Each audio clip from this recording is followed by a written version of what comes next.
Good morning students, this is science video. I have explained about the experiment and the fill in the blanks, so that was on page number 8 and 9. Today I am going to start with the new topic, that is photosynthesis. So in the photosynthesis there are a lot of things which we have to remind it, and in the photosynthesis you will get to know about how the plant make their own food with the help of sunlight. Clear? So let's begin with the topic, and in this topic you have to understand the diagrams which are very important in this chapter, and it will also come in exam as well. So in the purpose of understanding the diagrams, you have to understand the labeling as well. The labelings are given in the book. As you can see in the page number 9, you will get to know about the plant and their features and the labeling as well in the diagram. Clear? And I will explain the explanation about which is written just beside the diagrams. So let's begin with the topic, that is photosynthesis, and it is on page number 9. So this is the topic which I am going to explain it to you today. As you can see, the diagram is given. You have to understand the diagram with the labeling, okay, and you have to understand these explanation and this chemical formula which you have to understand with this paragraph. Clear? So let's begin with the explanation. The most important function of leaves is to make food for the plants. As you know that leaves are known as the kitchen of the plant, right? They are known as the food factory of the plant. Why they are known as kitchen or food factory? Because they are making food for the plants. Clear? So the main function of the leaf is to prepare food for the plant. The leaves prepare their own food by the process called photosynthesis. They are making their own food.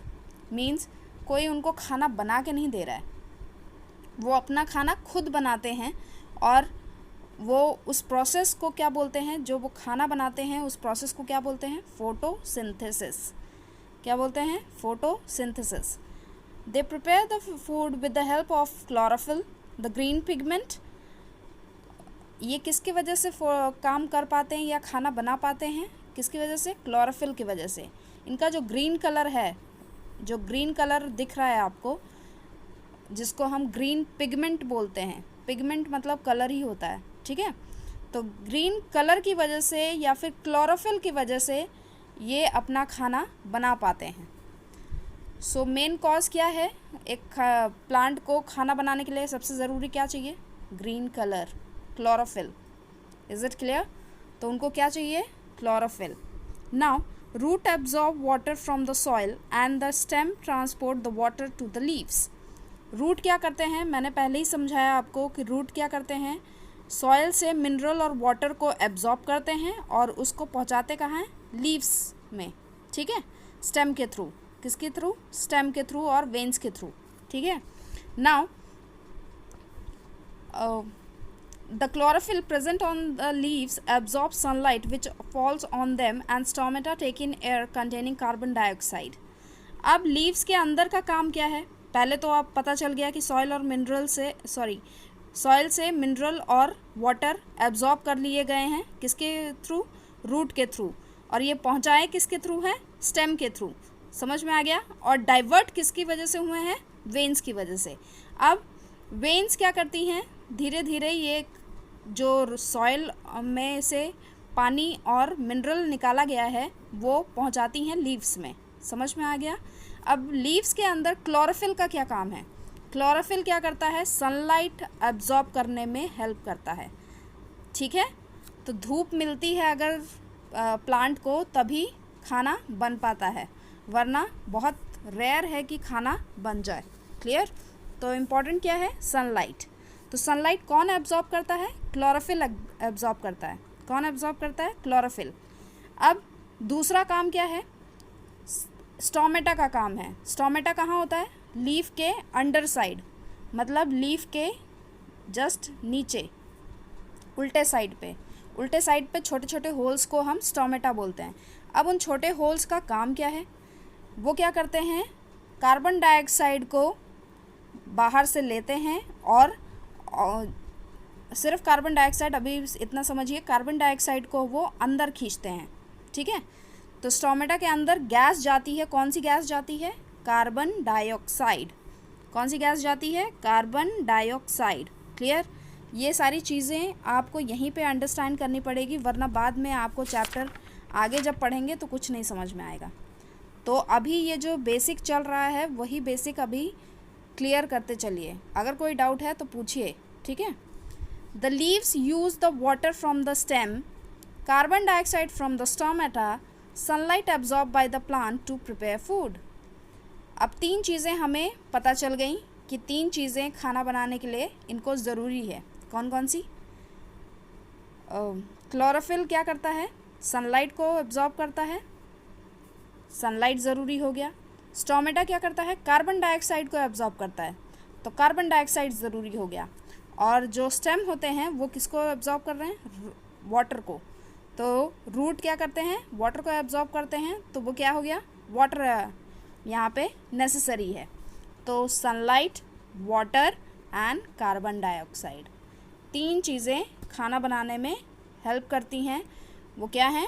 Sunlight, water and carbon dioxide.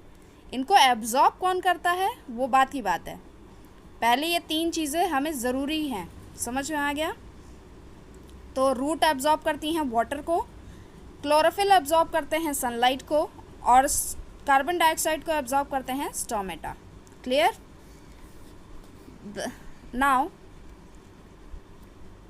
The food is stored in the form of starch, in the process oxygen is released. अब खाना हमारे यहाँ पे भी ज़्यादा अगर बन जाता है, ठीक है, अगर ज़्यादा खाना हम नहीं खा पा रहे हैं तो उसको हम कहाँ रखते हैं? फ्रिज में रख देते हैं, है ना। तो यहाँ पे प्लांट के पास तो कोई फ्रिज नहीं है, तो प्लांट क्या करता है? अपने खाने को वो स्टोर किस में करता है? स्टार्च में स्टोर कर लेता है। स्टार्च एक तरह का लिक्विड फॉर्म है, जो आप देखेंगे जब आप पोटैटो काटते हैं, ठीक है, खाने को बिल्कुल जब हम तोड़ देते हैं, बिट्स में डाल देते हैं, तो वो किसके फॉर्म में आ जाते हैं? स्टार्च के फॉर्म में। कुछ समझ में आ रहा है? स्टार्च एक तरह का लिक्विड है, जो आप पोटैटो काटते समय आपके हाथों में जो लिक्विड आ जाता है नमकीन सा, वो क्या है? स्टार्च है। समझ में आ गया? आलू जब काटते हैं ना, तो उसमें एक वाइट कलर का लिक्विड रिलीज़ होता है, that is known as starch. तो वही जो खाना, जो एक्स्ट्रा खाना बच जाता है, वो किस में बदल जाता है? स्टार्च में बदल जाता है। क्लियर? अब खाना बनाने के जो प्रोसेस में एक गैस रिलीज़ होती है, गैस बाहर निकलती है, वो कौन सी गैस होती है? ऑक्सीजन, जो हमें बहुत ज़रूरी है। ह्यूमन बीइंग और एनिमल्स को बहुत ज़्यादा ज़रूरी है क्या? ऑक्सीजन। लेकिन प्लांट्स के लिए सबसे ज़्यादा ज़रूरी कौन सी गैस है? Carbon dioxide. कार्बन डाइऑक्साइड भी एक गैस है, ठीक है, और ऑक्सीजन भी गैस है, लेकिन ऑक्सीजन वो बाहर निकालते हैं और कार्बन डाइऑक्साइड अंदर लेते हैं। Is it clear? I hope ये पैराग्राफ आपको समझ में आ गया होगा। Now this is the process of photosynthesis. Thus, photosynthesis is defined as the process during which plants prepare their own food with the help of water, carbon dioxide and sunlight and release oxygen. 3 चीज़ें यहाँ important हैं खाना बनाने के लिए। मैंने आप पहले ही समझा दिया है आपको कि पूरा फोटोसिंथेसिस किस प्रोसेस से है? सनलाइट के वजह से, वाटर की वजह से एंड कार्बन डाइऑक्साइड की वजह से। और रिलीज़ क्या करते हैं? ऑक्सीजन रिलीज़ करते हैं। क्या रिलीज़ करते हैं? ऑक्सीजन रिलीज़ करते हैं। इसी प्रोसेस को हम क्या बोलते हैं? Photosynthesis. Clear? A complete process of photosynthesis can be summarized as. अब ये जो इतना लंबा पैराग्राफ हमने पढ़ा, उसका एक छोटा सा अगर बोल लो समरी, तो क्या निकल के आती है? समरी है water plus carbon dioxide in the presence of sunlight और chlorophyll release food plus oxygen. क्या निकालते हैं? वाटर और कार्बन डाइऑक्साइड मिलते हैं और क्लोरोफिल जब सनलाइट को एब्जॉर्ब करता है तो क्या निकलता है? खाना निकलता है और ऑक्सीजन निकलता है। खाना कहीं निकलता नहीं है, खाना इसमें डिस्ट्रीब्यूट हो जाता है, आपस में बट जाते हैं खाना, ठीक है, लेकिन ऑक्सीजन क्या है? बाहर निकाल देते हैं। क्लियर? तो ये आपको समझ में आ गया होगा। ये जो केमिकल तो ये केमिकल फार्मूला आपको समझ में आ गया होगा। वाटर प्लस कार्बन डाइऑक्साइड जब क्लोरोफिल सनलाइट को एब्जॉर्ब करते हैं, ये तीनों चीज़ें जब मिलती हैं तो क्या निकलता है? फूड निकलता है जो कि स्टार्च के फॉर्म में होता है, और ऑक्सीजन निकलता है। क्लियर? तो आपको ये केमिकल इक्वेशन भी समझनी चाहिए, और ये डायग्राम भी समझिए। इसका एरो देखिए ध्यान से, एरो आपको कुछ बता रहा है। जैसे सनलाइट अंदर की तरफ आ रहा है, दिख रहा है आपको कि जूम करें? यहाँ देखिए सनलाइट आपको क्या दिख रहा है? आते हुए दिख रहा है। ये एरो अंदर की तरफ ले रहा है ना? यहाँ पे कार्बन डाइऑक्साइड भी अंदर की तरफ आ रहा है, वाटर भी अंदर की तरफ आ रहा है, लेकिन ऑक्सीजन क्या कर रहा है? बाहर की तरफ एरो किया हुआ है। फूड क्या कर रहा है? बाहर की तरफ किया हुआ है। समझ रहे हो? सनलाइट को अंदर लेना है, कार्बन डाइऑक्साइड अंदर लेता है, वाटर अंदर लेता है। समझ गए? सनलाइट, कार्बन डाइऑक्साइड, वाटर, इन तीनों को अंदर लेता है, तब जाके ऑक्सीजन और फूड को बाहर निकालते हैं। क्लियर? आई होप ये डायग्राम समझ गए होंगे। एरो खास तौर पे ध्यान रखिएगा जब आप कॉपी में भी बनाने की कोशिश करेंगे, या फिर मैं जब बोलूँगी इसको बनाने के लिए, तब ध्यान रखिएगा एरोज़ का। एरोज़ बहुत मायने रखते हैं डायग्राम में, ठीक है? या तो वो किस लिए होते हैं? एरोज़ आपको समझाने के लिए होते हैं कि कौन सा चीज़ कहाँ जा रहा है।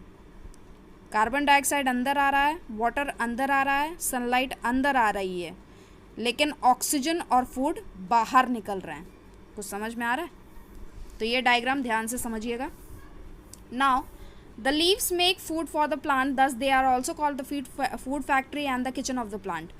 आपको पता चल गया है कि लीव जो है वो खाना बनाने का काम करती हैं, इसीलिए उनको फूड फैक्ट्री या फिर किचन ऑफ द प्लांट बोला गया है। उनको दो नाम से बुलाया गया है, फूड फैक्ट्री और kitchen of the plant. Clear? The food prepared by leaves is transported to the stem through veins and to the rest of part of the by the stem. ये वेन्स खाना पूरा निकालती हैं यहाँ से और पूरे प्लांट को पहुँचाती हैं, और ये स्टेम क्या करता है? स्टेम दूसरे पत्तियों में और दूसरे पार्ट्स में पहुँचाने का काम करता है। वेन्स लीव से स्टेम तक पहुँचाती हैं और स्टेम पूरे प्लांट्स तक पहुँचाता है। समझ में आ गया? वेन्स से स्टेम तक का दूरी कौन तय करता है? आई मीन लीव से स्टेम तक का दूरी कौन तय करता है? वेन्स करते हैं। क्लियर? अब यहाँ पे छोटी सी इंफॉर्मेशन दी हुई है। Apart from the exchange of gases, stomata also helps the plant to in transpiration. Transpiration एक तरह का वो है जो बॉडी जब हीट अप होती है आपकी, हाँ, एक बात समझिए, आप रनिंग करके आए हैं, रनिंग करने के बाद आपकी बॉडी थोड़ी गर्म हो जाती है। वो गर्म होने की वजह से आपके पसीने निकलने शुरू हो जाते हैं। समझ रहे हैं? तो लेकिन ये बॉडी का ट्रांसपिरेशन है। किसका है? बॉडी का। लेकिन प्लांट में ट्रांसपिरेशन कैसे होता है? जब बहुत ज़्यादा खाना बनता है, हर एक लीफ खाना बना रही है, जब बहुत तादाद में खाना बनता है तो ये एक गैस रिलीज़ करते हैं जिसको हम बोलते हैं ऑक्सीजन, ठीक है, और वो वेपर की फॉर्म में बाहर निकलते हैं, तो उसको बोलते क्या है? ट्रांसपिरेशन, ठीक है। या फिर ज़्यादातर पानी ये सोख या तो निकाल लेते हैं यहाँ से, सॉइल से जब एब्जॉर्ब हो जाता है तो ज़्यादा पानी अगर इसमें प्लांट में आ जाता है तो वो क्या करते हैं? हीट अप होने के बाद ये वेपर्स में बदल जाते हैं। पानी को जब उबालते हैं आप तो क्या करते हैं? पानी गायब कैसे हो जाता है? किसी भी बर्तन में अगर पानी उबाल रहे हैं तो पानी धीरे धीरे आप देखेंगे वो गायब हो रहा है। तो वो गायब क्यों हो रहा है? क्योंकि वो एयर बन के गायब हो रहा है, ठीक है, वेपर बन के गायब हो रहा है। तो वही चीज़ यहाँ पे पानी एब्जॉर्ब होता है बहुत ज़्यादा, तो जब खाना बनता है तो हीट निकलती है इससे, और हीट निकलती है तो जब एक्सेस वाटर जब बाहर निकलता है तो वो वेपर की फॉर्म में बाहर निकलता है। वेपर मतलब भाप, स्टीम, ठीक है, भाप, जो आप भाप समझते होंगे, बहुत गर्म हवाएं जो होती हैं, जो आपको विजिबल नहीं होती हैं, लेकिन देखोगे, अगर ढक कर देखोगे तो उसमें छोटे छोटे ड्रॉपलेट्स आपको दिखेंगे, तो वो वेपर का देखते हैं, ठीक है। तो यहाँ पे भी वही चीज़ है, apart from the exchange of gases stomata also help in the plant to in transpiration. अब आपको पता है स्टोमेटा छोटे छोटे होल्स होते हैं जो लीव्स के नीचे साइड होते हैं, तो वो क्या करते हैं, एक तो कार्बन डाइऑक्साइड अंदर लेते हैं और ऑक्सीजन को बाहर छोड़ते हैं। उसके दो काम हैं, कार्बन डाइऑक्साइड अंदर लेना और ऑक्सीजन को बाहर छोड़ना। तीसरा काम ये है कि वो क्या करते हैं, जब ज़्यादा पानी यहाँ पे बढ़ जाता है तो वो वेपर के थ्रू बाहर निकालने का भी काम करते हैं। तो बाहर क्या क्या निकला, ऑक्सीजन निकला, फूड निकला और वाटर वेपर भी निकलता है, ठीक है। अंदर क्या क्या आता है, sunlight, carbon dioxide and water. Is it clear? So इसी को बोलते हैं, प्लांट बॉडी से वाटर वेपर के थ्रू निकलता है, इसी को बोलते हैं ट्रांसपीरेशन। क्या बोलते हैं? ट्रांसपीरेशन, जो वाटर वेपर के थ्रू पानी बाहर निकालते हैं। Is it clear? I hope आपको ये पूरा समझ में आ गया होगा। Now you have to understand this diagram. Your homework is to learn this diagram with all labelings.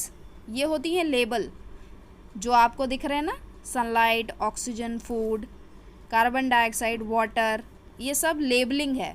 तो इन लेबलिंग को भी आपको याद करना है। इस डायग्राम को तो याद करना ही करना है। सनलाइट ज़रूरी है, सन ज़रूर बनाइएगा जब मैं बोलूँगी बनाने के लिए तब, ठीक है। अभी कुछ नहीं करना है, अभी सिर्फ आप समझिए। ये चैप्टर सिर्फ समझने के लिए है, अभी लिखने का काम मत करिए अभी कुछ भी, ठीक है। आपकी कॉपी में अभी तक एक भी काम नहीं करवाया गया है, कुछ भी कॉपी में मत करिए, क्लास वर्क कॉपी में कुछ मत करिएगा। You have to just understand this diagram. Your homework is to understand this diagram and learn the labellings. Clear? And if you have any doubt you can ask me. If you have any doubt in this chemical equation, then you can ask me, or later on I will ask the questions and you have to answer it in the classroom. Clear? Thank you so much.